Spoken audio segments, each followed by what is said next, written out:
Hello, everybody. This is Skip Alzheimer. Welcome to the AV Geeks lunchtime streaming show. We are pre-recording because we're traveling. And I wanted to... yesterday, I did a show, and I showed a film called The Toad and the Turtle Race, which was part of the Tales of the Riverbank series.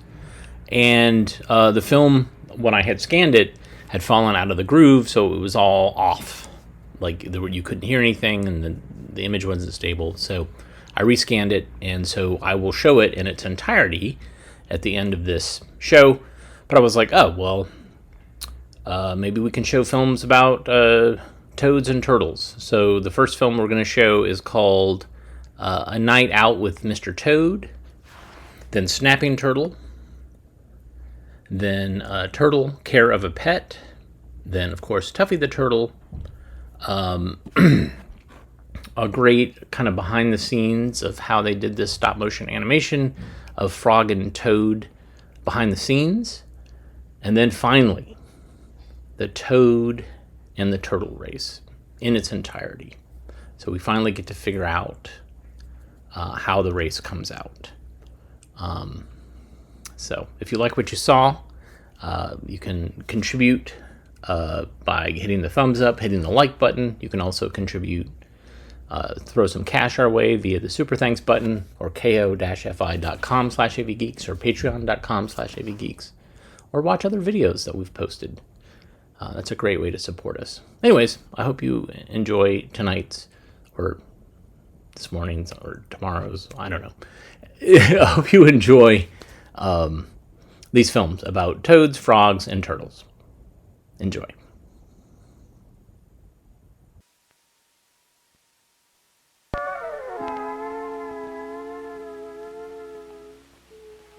Our night out with Mr. Toad begins after the sun has set and the land has cooled.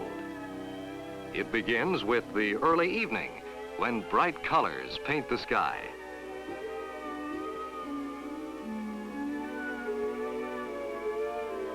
It begins with the calm peace of twilight. For much of life, the night is a time for rest. Even some flowers that bloom in the sunlight are tightly closed by night.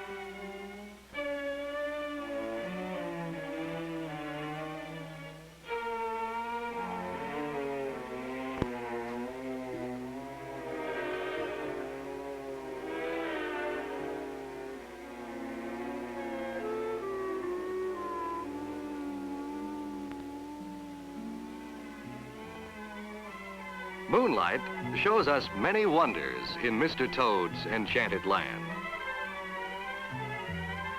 One of these wonders is the dew, which clings like beads to all the growing plants. Dew forms even after the hottest day. As the air cools at night, moisture settles and forms in drops.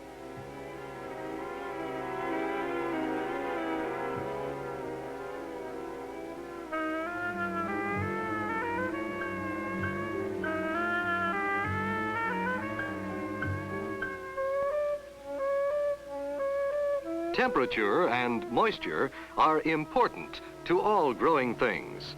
When the air is moist and cool, mushrooms burst through the ground.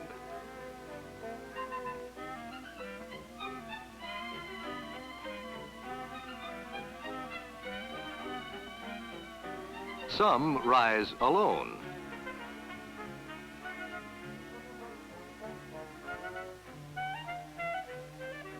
Others grow in groups.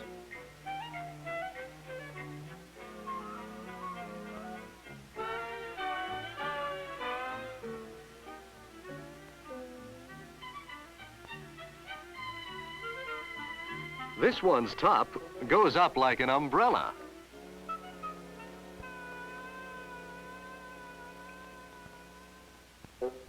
Now, here is Mr. Toad himself. His skin is rough and mottled, but he never causes warts. Mr. Toad is hungry as usual, but his supper of mealworms is right at his door.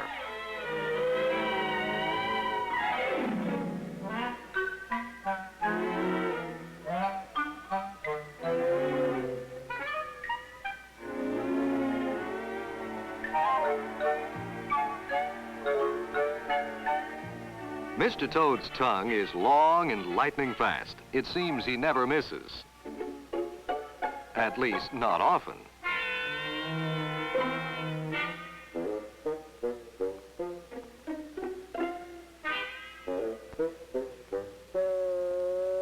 Now it's time to look around. Even at night, creatures are cautious. They look for food, but their safety comes first.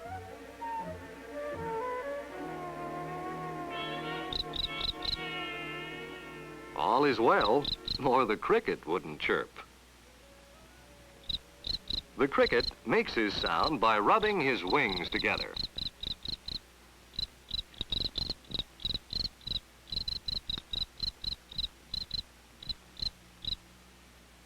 The cockroach is a relative of the cricket.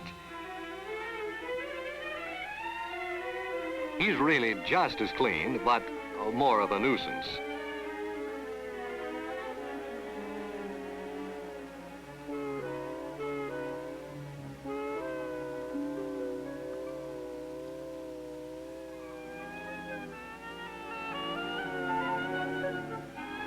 Mr. Toad is quite a traveler, and when something's in the way, he hops.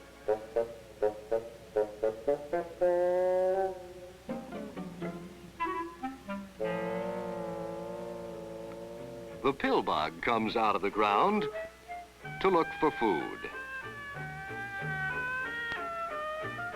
He's called a pillbug because he rolls into a ball when frightened. No danger. Off we go.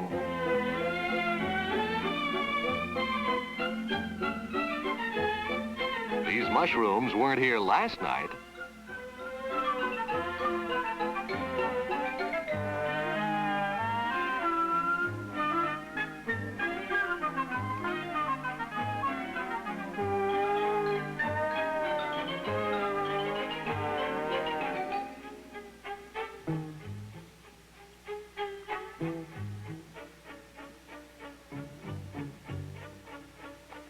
Some mushrooms are poisonous, but not this one.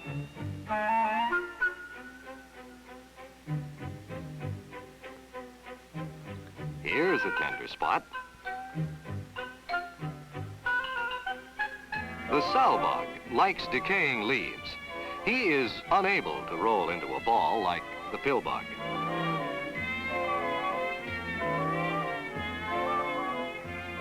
The snail is protected by a hard shell, but his body must have dampness.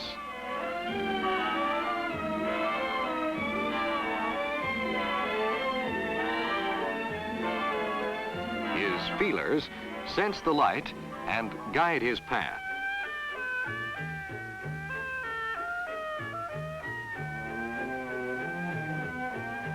The snail travels on a single foot and leaves his trail behind.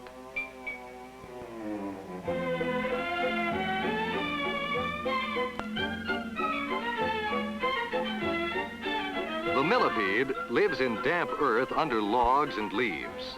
Millipede means 1,000 feet, but he really doesn't have that many. The mouse is timid. He always listens, even while he eats. The ground is home for many forms of life, but overhead there's action too. For protection, nature designed this katydid to look like the leaf he eats.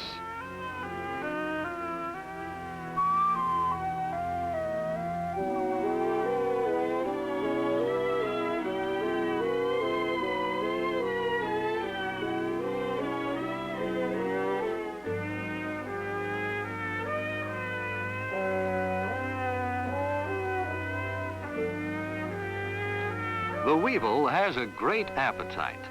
There are different kinds, and they damage many crops.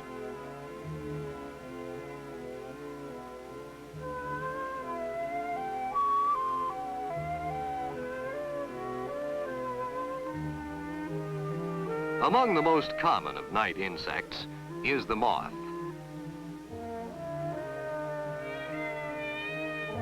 The moth drinks plant nectar through a hollow tongue. Finished, and up rolls the tongue. The tomato worm's feet were made for climbing. He appears to have many eyes, which are only markings. His two real eyes are small and very weak.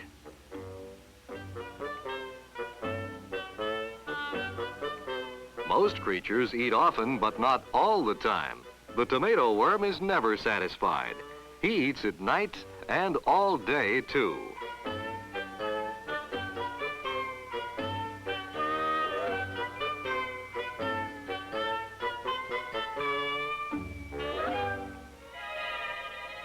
There are other wonders in the land of night, but now it's time to turn back. When the sun comes up, night creatures hide once more. The pillbug goes back the way he came. The snail glides slowly down a wet track to safety. Right where his trip began, Mr. Toad turns for a final look around.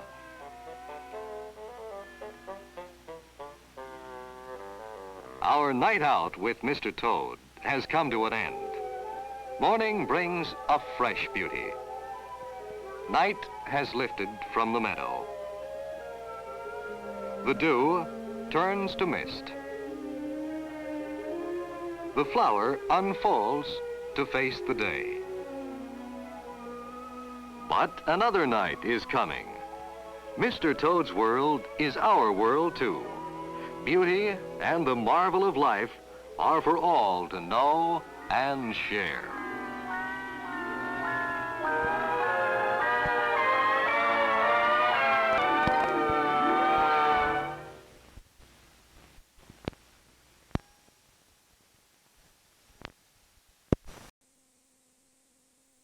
They're not serious enemies. Along the bottom, it leaves a trail in the sand. With its webbed feet, it paddles through the water. As they push the water back, it moves ahead. Notice the snapping turtle's small undershell. The bottom side is clean, while the top side is covered with algae. Snapping turtles usually carry leeches, which are parasites. The snapping turtle is really a land animal with lungs and must come to the surface for air. The turtle blinks its beady eyes. Each has two eyelids, poor eyesight. Notice that the turtle rises a little as its lungs get filled with air, and that it sinks a little as it breathes out. In the water, the snapping turtle is a gentle creature. It has had enough air. These turtles eat small animals, but most of their diet may be water plants. The snapping turtle crawls out of the pond. On land, she trundles along slowly but surely. She always has her coat of armor, and when danger threatens, she draws her head and legs under the shell. Nearby, a painted turtle is also walking quietly along the shore. Its shell is clean, even on the top side. This is common with turtles that sun themselves regularly. The painted turtle is more nearly covered all around with shell than is the snapping turtle. Painted turtles are gentle at all times. Here they meet. They do not seem to be interested in each other. A snapping turtle may find a mate at any time during the summer. But she usually lays her eggs in early summer. Here she has found a good place to make a nest, in the warm, loose soil.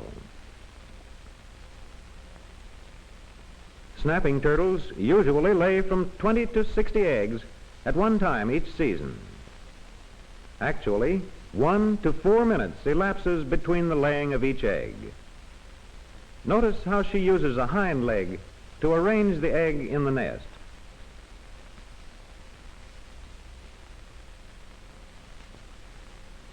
The eggs are round and about the size of a 5-cent piece. They are covered with a thin parchment-like shell. This snapping turtle is laying her 37th and last egg. Then she scoops soil over the eggs with her hind legs. She packs the dirt firmly over the eggs. With a final scoop of dirt, her work is finished. She walks away and leaves the eggs. Her step is somewhat unsteady. The eggs need no further care from her, only warmth from the sun. Mother snapping turtle has finished her most important duty and is on her way back to the pond.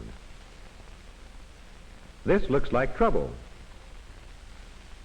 The turtle strikes with her powerful jaws. The dog is wise to keep his distance because a snap from the turtle's jaw could break his leg or nip off his nose. When she is angry, she will strike viciously at anything. A few evenings later, a skunk walks by the clearing where the snapping turtle laid her eggs. Soon the skunk discovers the nest of eggs. Skunks like eggs. The skunk quickly uncovers them with its front paws. This is going to be a feast. The skunk takes one egg and opens it, now to enjoy a big dinner.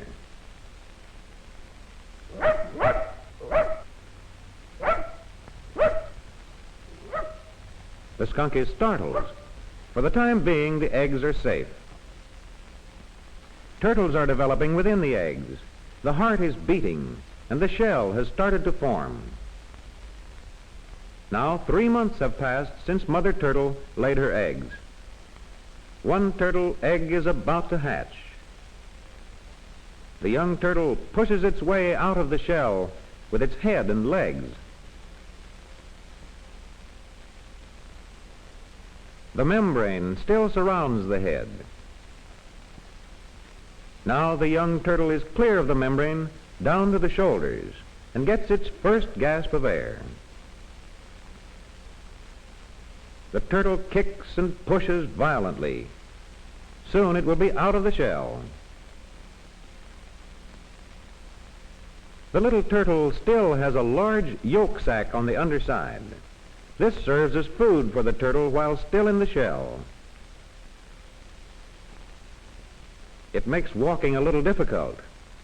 Even after hatching, the yolk sac continues to supply food to the young turtle for several days. For this reason, the young turtles do not hunt food for a while, but they do practice walking. There seems to be an urge to get to water. After a few days, some of the young snappers have found their way to the pond.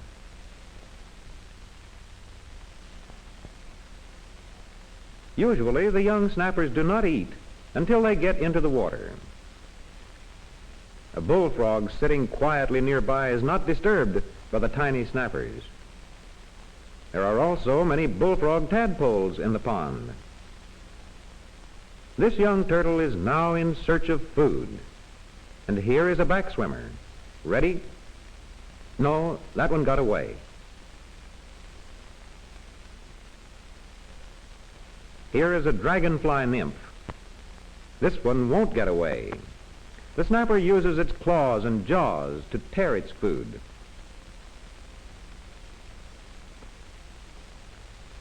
Mother snapping turtle passes by one of her offspring. Snapping turtles do not protect their young. The only way she might be interested in them would be as an appetizer to a good meal. This little fellow is really lucky. Here is a crayfish. The crayfish is also on the lookout for food. Snapping turtles wait for animal food to come to them. It looks as if the crayfish may lose a leg.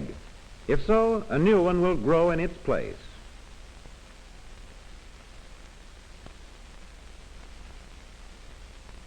The crayfish gets away. The trees along the shore have lost their leaves. Cold weather is coming. The snapping turtle starts digging a burrow at the pond bottom. Here there is less change in temperature than on dry land, and less chance for freezing. Even though the pond freezes over, the snapping turtle is below the frost line. All winter long, she hibernates in the bottom. Breathing and all other activities are almost stopped. A thick blanket of snow covers the shore and the ice. When spring comes again, and as the water becomes warmer, the snapping turtle begins to dig her way out from the burrow. Food will soon be plentiful in the pond. The snapping turtle's long winter hibernation is ended. She is 1 year older now and is starting her round of activities again.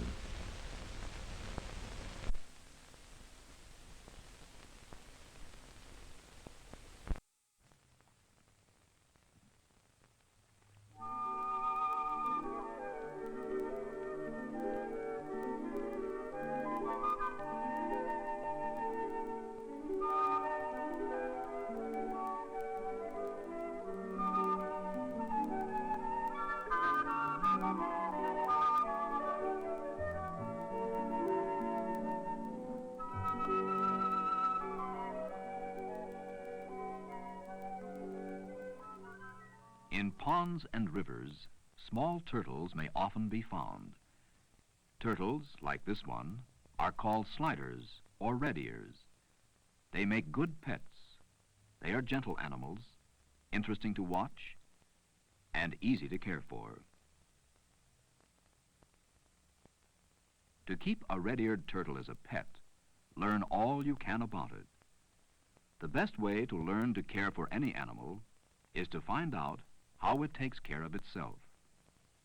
Let's see how a red-eared turtle lives in its natural home. A red-eared turtle spends most of its time underwater, where it looks for food.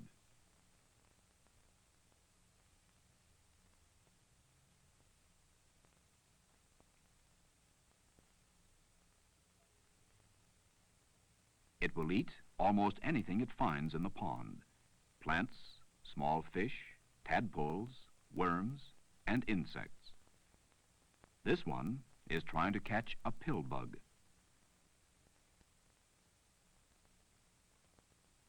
Sometimes two turtles will try to eat the same food.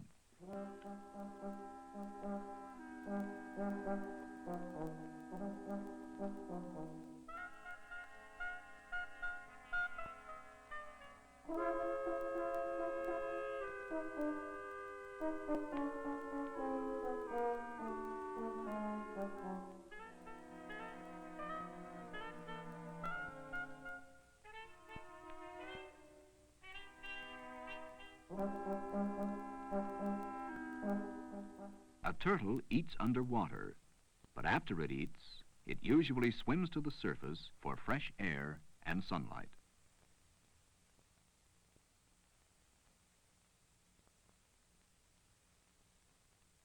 All turtles breathe air, just as we do. A turtle needs sunlight. The sun warms its body, helping it digest its food. If you know how a turtle lives, you will be better able to care for one. To keep one as a pet, a place as much as possible like its natural home should be made for it. An aquarium or large bowl will do. A turtle needs a high place, like this rock, so it can leave the water when it wishes. Indoors, a small light, about a foot from the turtle, will warm it, helping to take the place of the sun.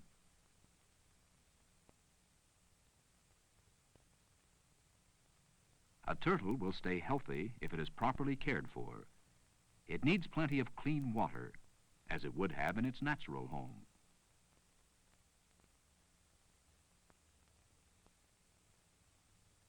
It needs food as much as possible like its natural food. Live food, like this mealworm, is best for a turtle.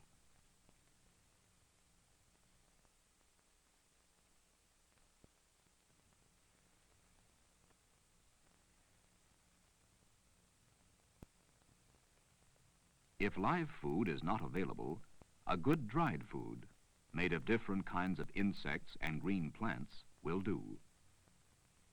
Since a turtle will not overeat, it may be given all the food it will take. However, leftover food will spoil the water in which the turtle lives. To keep the water clean, change it every few days.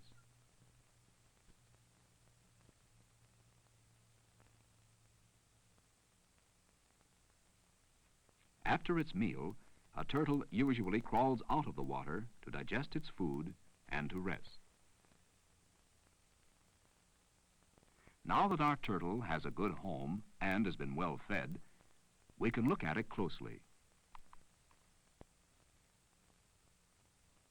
Notice the turtle's eye. Each eye has a stripe running through it.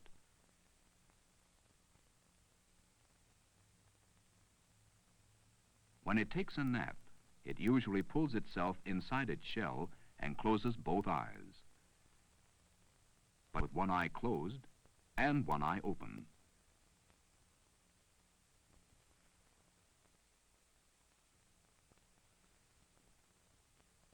A turtle's ears cannot be seen.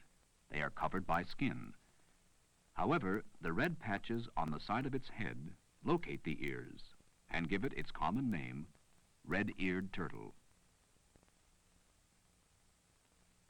A turtle breathes through two small holes. It has no teeth. It bites off food with the hard edge of its mouth. A turtle's shell is part of its body, and a turtle can never leave it. It grows as the turtle grows. The upper and lower parts of the shell are joined on each side. The tough, hard shell protects the turtle from harm. When frightened, it can pull itself into its shell. The shell should never be painted, because paint may injure it, preventing it from growing properly, and the turtle may die. A turtle's feet are flat and pat.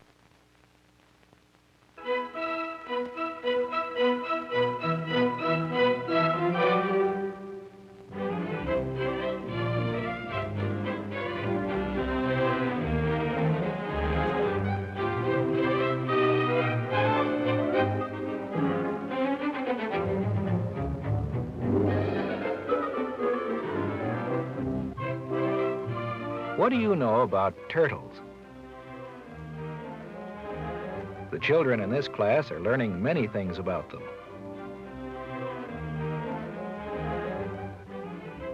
With the help of Mrs. Harris, they can see that a turtle has a hard shell that protects its body.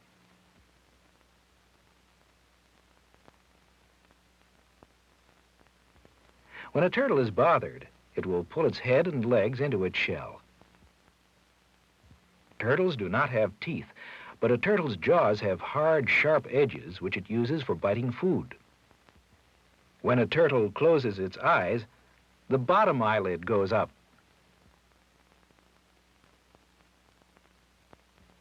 The turtle has sharp claws which it uses for holding and tearing its food. Between this turtle's toes, there are pieces of skin. This is called webbing. Webbed toes are very useful. They help a turtle swim. Webbed toes are often found on animals that spend much of their lives in water, as this turtle does. Other kinds of turtles live on land. This turtle, like others that live in water, can stay underwater for a long time, but it still has to come up for air. It breathes air just as you do. Now, Mrs. Harris is going to read a story about a turtle. In the story, animals will talk and think as we do. Of course, we know they can't do this, but it's fun to pretend. Here is the story. Once upon a time, in a quiet pond, there lived a turtle. His name was Tuffy, and he had a shell like other turtles. He didn't mind his shell when he was swimming, but when he came out of the water, his shell made him slow and clumsy. And, of course, he had to carry his heavy shell with him everywhere he went. Sometimes the other animals made fun of him because he was so slow. One day, a plump frog croaked, "Let's race to the water, Tuffy." But Tuffy knew the frog was just teasing him. He could never win a race with a frog. Then he saw his friend, the snake. "Let's play tag, Tuffy," the snake said. "You're it. Catch me if you can." Tuffy knew he could never catch the snake. How he wished he didn't have to carry his heavy shell with him everywhere he went. He wished he could be like his friend who was sitting up on the fence, this little lizard. He didn't have a shell. How quickly he could move. If only Tuffy could move that fast. Tuffy felt so unhappy he decided to leave the pond and find a place where the other animals wouldn't make fun of him.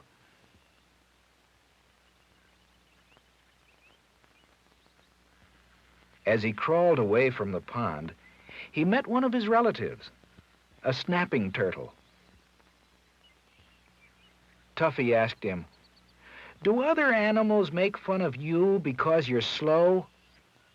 "Oh, no," said the snapping turtle. "If animals made fun of me, I'd snap at them with my hard, sharp jaws." But Tuffy wasn't a snapping turtle. He didn't want to snap at anyone.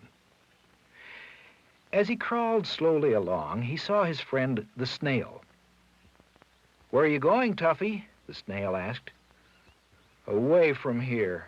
The other animals tease me because my shell makes me slow." "I have a shell and I'm slow, but I don't mind," said the snail. "It's good to have a shell." "Good for what?" asked Tuffy. "If you don't know," said the snail, "you'll find out." But Tuffy was sure he would never find a good use for his shell. So he went on his way. Soon he came to something he had never seen before, even though it passed right by the pond. It was a highway, but Tuffy didn't know it. He decided to see what lay on the other side. The other animals in the pond nearby watched him go. "Watch out!" called the little lizard. "It's dangerous there," croaked the frog. "You're crossing the highway," hissed the snake. Would Tuffy get safely to the other side? The snail hoped he would. At last, Tuffy was across the busy highway and safe again.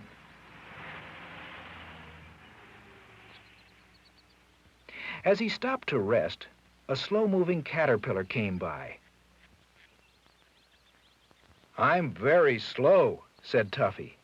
"So am I," said the caterpillar. "Let's crawl together." The caterpillar crawled,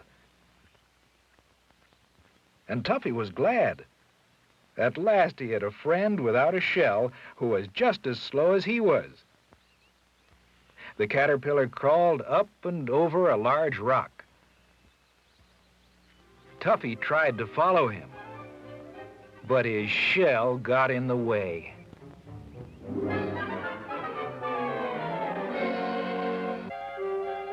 Tuffy wasn't hurt, but it was so hard for him to turn over. He was certain that a shell was of no use at all. Now, while he was trying to turn over, something was coming. A dog.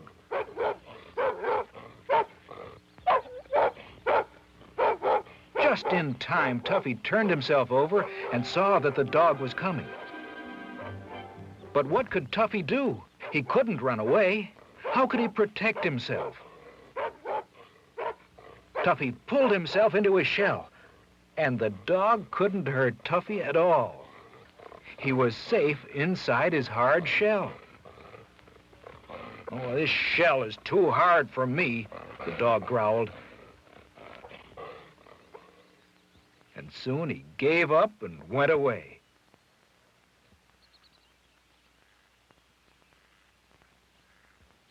"My shell saved me," thought Tuffy. "How lucky I am to have a hard shell." Now Tuffy wanted to tell all the animals of the pond how good it was to have a shell.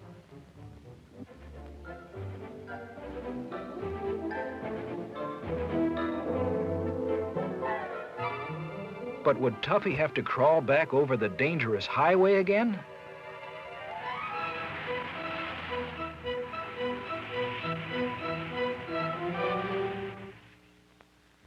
Tuffy saw something that went under the highway. It was a long pipe.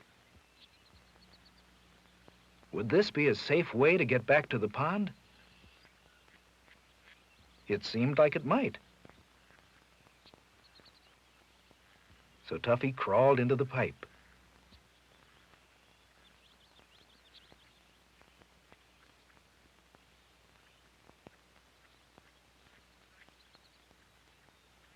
It was dark inside, but Tuffy was safe. And in a little while, he came out at the other end of the pipe. And there was his pond again. You can imagine how happy he was to be back.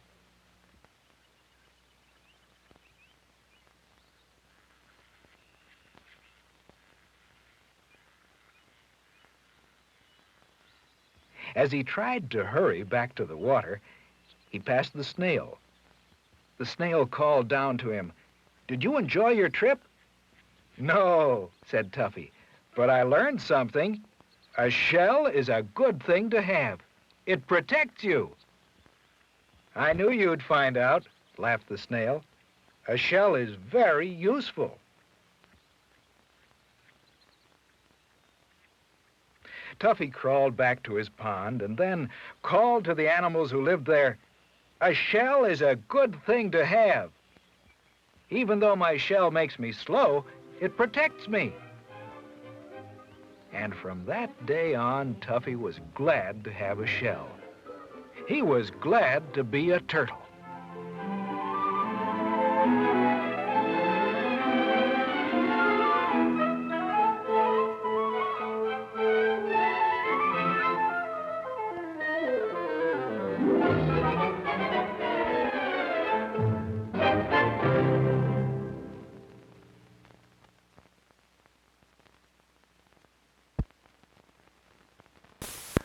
Oh, me.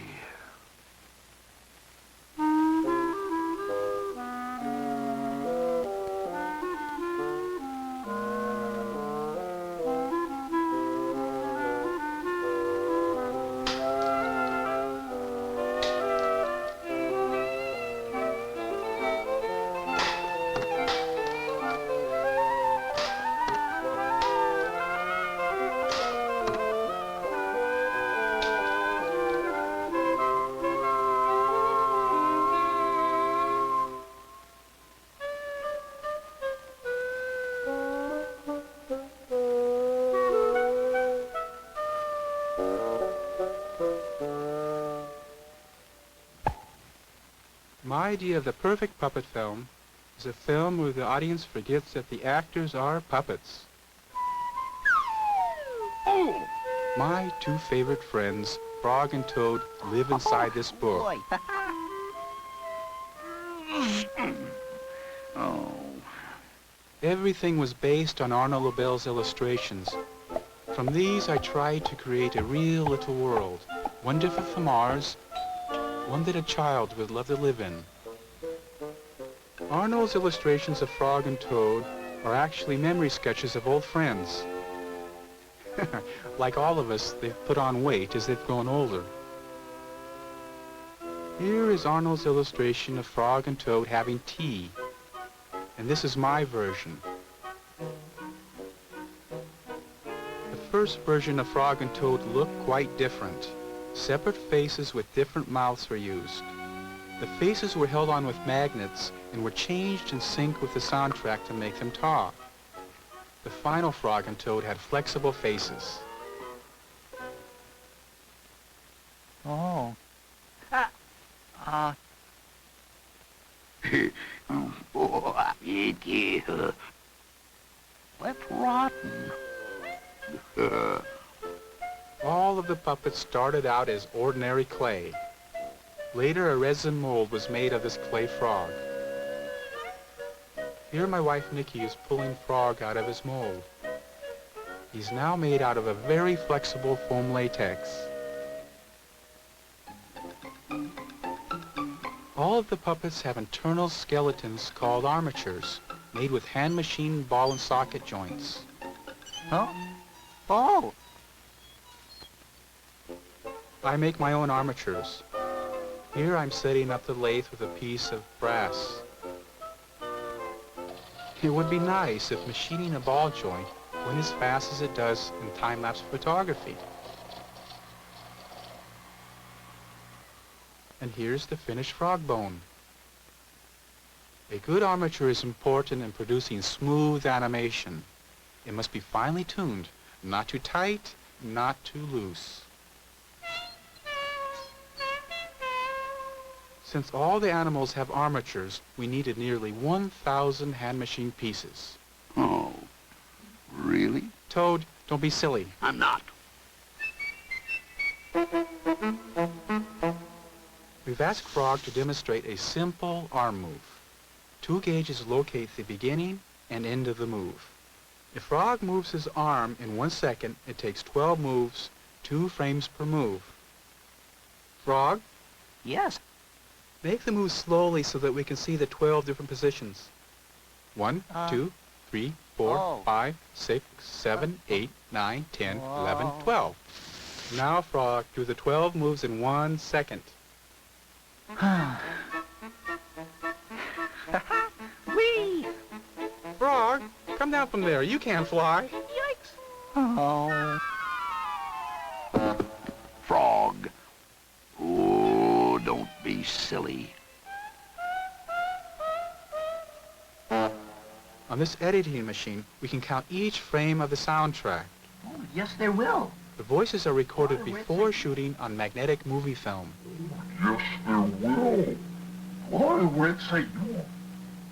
There are 24 frames to a second, so each sound can be numbered on an exposure sheet.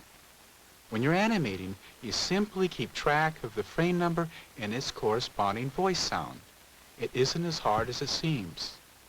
Inside Frog's head is a mechanism that allows me to shape his expressions simply by pinching and pulling on his face. A special tongue depressor helps me to pry Frog's mouth open to say, Oh, yes, there will. expose 2 picture frames, and it's back to the exposure sheets to start the next move. The cycle starts again. Oh, yes, there will. Because I've sent you a letter. It's magic when you can take a puppet and develop a definite personality with it. The very first step is acting out the part. Then you get out of bed and let me get into it. Because now I feel terrible. Then you get out of bed and let me get into it. Because now I feel terrible. All of the water effects were done with a beam splitter. What's a beam splitter? two prisms glued together to form a glass cube. In this shot, we're seeing two images at once. The landscape is in front of the lens, while the prism reflects an image of the water from the left. In the front view, the water area is painted black. Here is the water area to be superimposed over the front view, the landscape. The waves on the water were made with this ripple glass, which is put in front of the camera and move very slowly.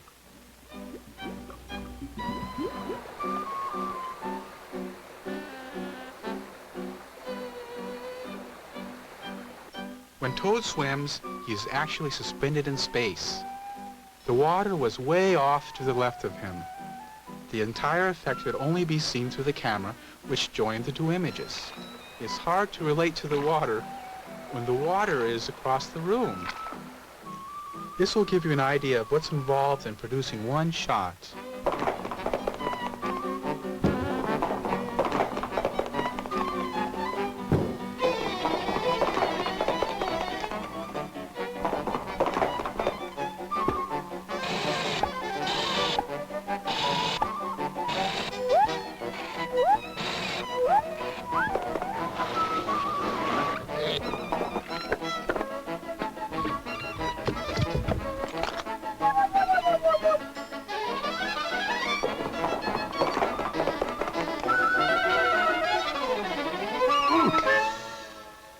This is the shot from the beginning of the film where Frog runs over to Toad's house. I always animate with a ritual.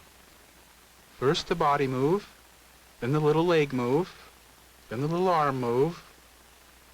I always gauge the size of the move with a tongue depressor with special marks on it to keep the moves even. Now it's time once again to expose another picture frame. Since Frog is running fast and each move is a large one, I'm exposing only one frame per move. This shot has 125 frames, so Frog is moved 125 times. And Frog was accident prone. Whoa! Now it's time to take the film to the laboratory to be developed.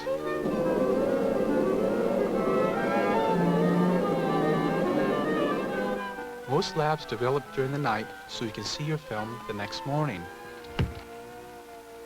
And now the tense moment when you first see the results of 12 hours hard work. 5 seconds of animation. Frog and Toad are friends took 1 year to make. There are 25,000 different picture frames. I don't have to do this for a living. I could starve instead. Oh. Toad, you're supposed to laugh. Very funny. Really?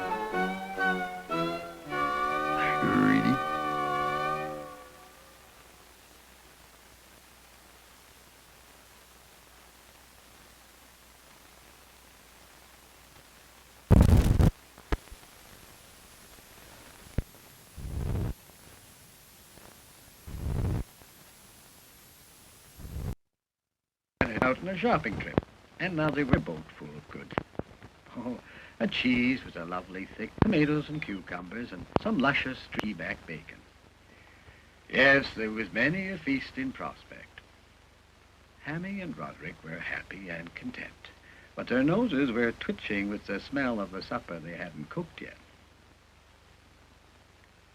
Suddenly Roderick saw something that held his attention. Oh, look, there's Mr. Turtle on the bank. Is that Toad with him? The two friends strained their eyes, but Hammy couldn't see much at that distance. It looks to me like a tuft of grass. But the hamster was wrong. It was the turtle and his rival, Mr. Toad. Well, and I say that you're the slowest thing that ever blocked the river. That's an insult, replied the turtle. Insult or not, it's true, isn't it? Well, it most certainly is not. I may not look fast, but I keep on going. Sneered the Toad. He keeps on going when everybody else has gone to bed. And so they argued, till they were both blue in the face. By the time Roderick and the hamster arrived, they were almost at blows. Morning, Mr. Turtle, called the rat. Anything? Oh, just Mr. Huff-Puff Toad throwing his weight around. But I can run you into the ground any day. What do you say to that, Mr. Rat? We all move in our different ways, but we all get there in the end. One for you, Speedy. Nonsense, nonsense. Roderick just doesn't want to hurt your feelings. Why, I could streak away from you like a flash of lightning. Hemmy? Hemmy preferred to say nothing, which was much to the rat's approval. Very well, Mr. Slowcoach. Race me around the woods tomorrow. All right. I'll be laughing at the post as you stagger home. Fine, you old Slowcoach. We'll see who laughs last. And with that, he jumped away. Oh, my turtle ancestors, what have I got myself into now, moaned the turtle. That Toad provokes me, so I just have to answer back, and here am I in a race. I just can't win. Oh, dear, I shall be the laughing stock of the river. What am I to do? And it was Hammy who found the answer.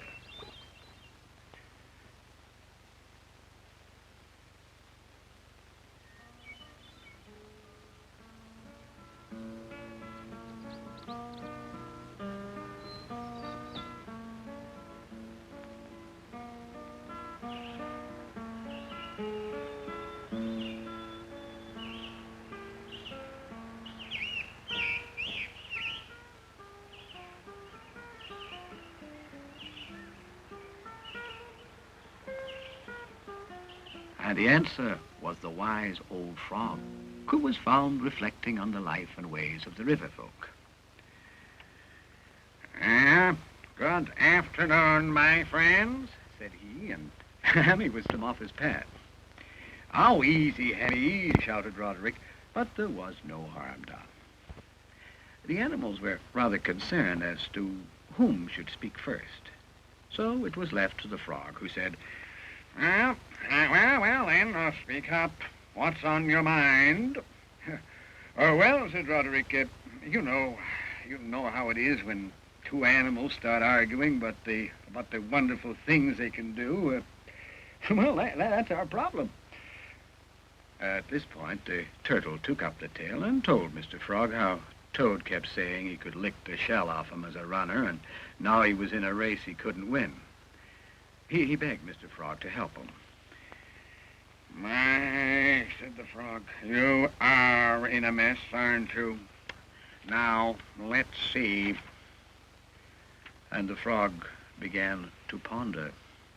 He brooded, and he brooded, and thought, and thought, and thought. And after that, he thought some more. Well, my father always said, he always said, when in a fix, use strategy.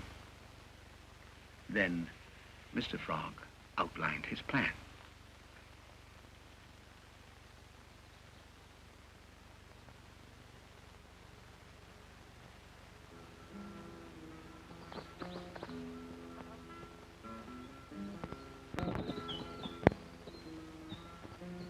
Next day, in the mist of the early morning, the river looked calm and friendly as Turtle set off for the fateful race, accompanied by Roderick and the hamster. Well, hello, Turtle. All ready for your beating? Turtle glared, but said nothing, and the hamster tore.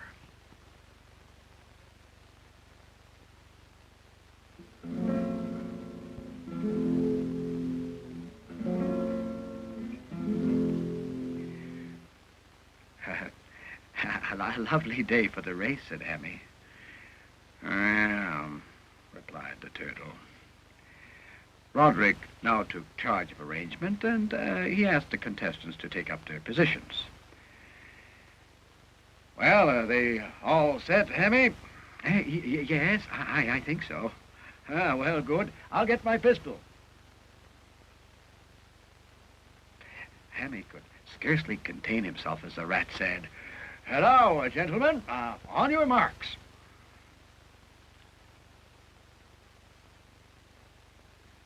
Ready, steady, bang. And away went Toad. Oh, my goodness, look at him go.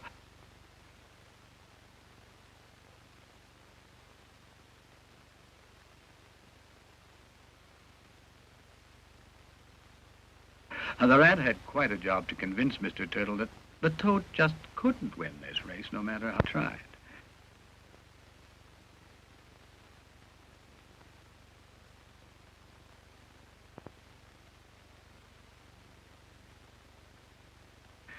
By now, Toad was moving confidently along, sure that he would win.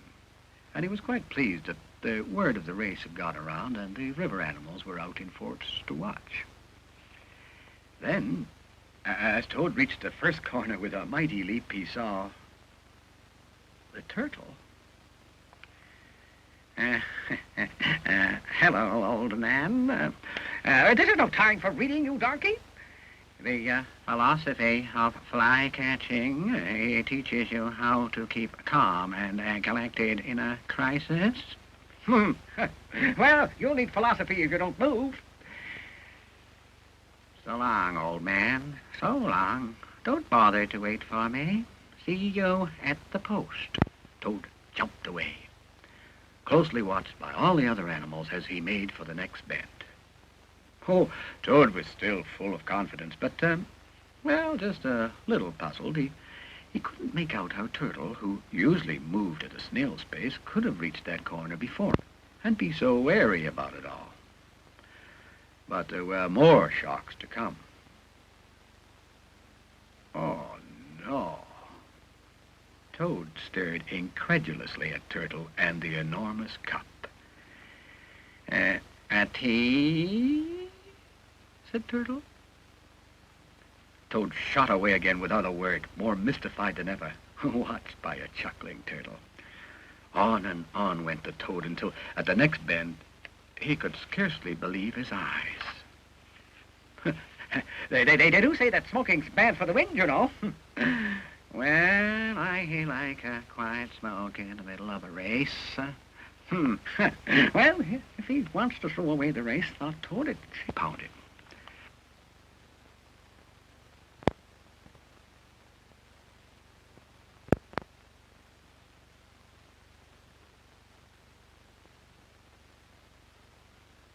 This time, Toad tried swimming in the river while the animals watched to see what would happen next.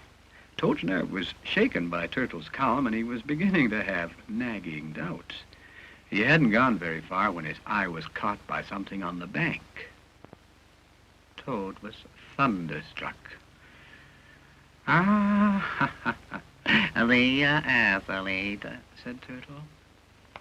What's the water like? Too cold for you, perhaps? How? The Toad was left speechless. Why don't you join me in a spot of fishing? Fishing? Fishing? I've no time for fishing, nor have you if you want to win this race.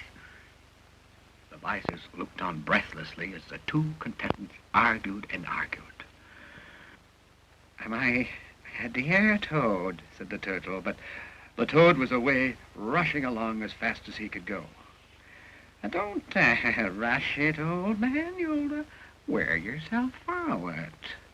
Off he went as if 1,000 devils were after him. And by now the strain of finding Turtle, slow-moving, heavy-footed Turtle, ahead of him wherever he turned was too much. He climbed up on a tree stump to rest, and the sight that met his eyes knocked the breath from his body. It was the Turtle, along with Hammy and the rat. Toad's heart sank.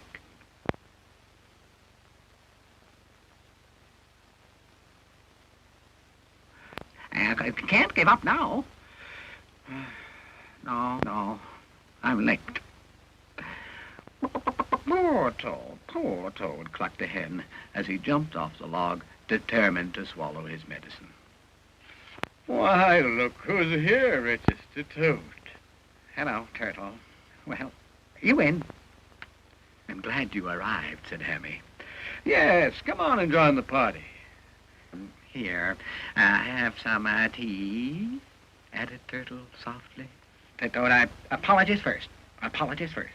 I realize I was quite wrong, quite wrong. Oh, dear, thought Hammy. Here we go. Turtle could bear it no longer. Toad, I am the one to apologize. It wasn't I you saw along the riverbank.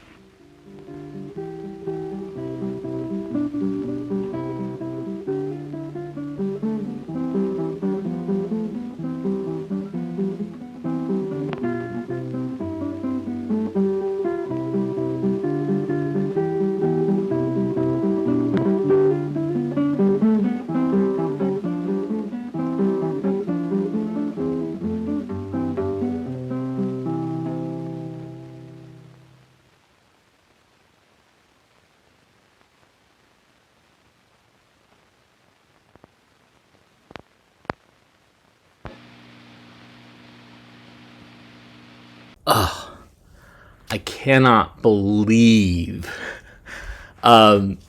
So I transferred the film. We watched the film, and I cannot believe that how they reveal how the turtle won was clipped out. I didn't clip it out. I can't believe. Oh my gosh. My favorite part of that film, though, is the rat with the pistol. This whole series is awesome. I really like it. I mean, I know some people, again, is this going to be yet another like Wonder Cat, or is this going to be another Uncle Smiley or Hoja? I don't know. But I love the pacing of this and the fact that all these weird props show up. So anyways, thanks for watching. I hope everybody has a great weekend. I don't know if I'll be able to stream live on Monday and Tuesday. If not, I'll still have something. But thanks for watching. Very much appreciate your eyeballs.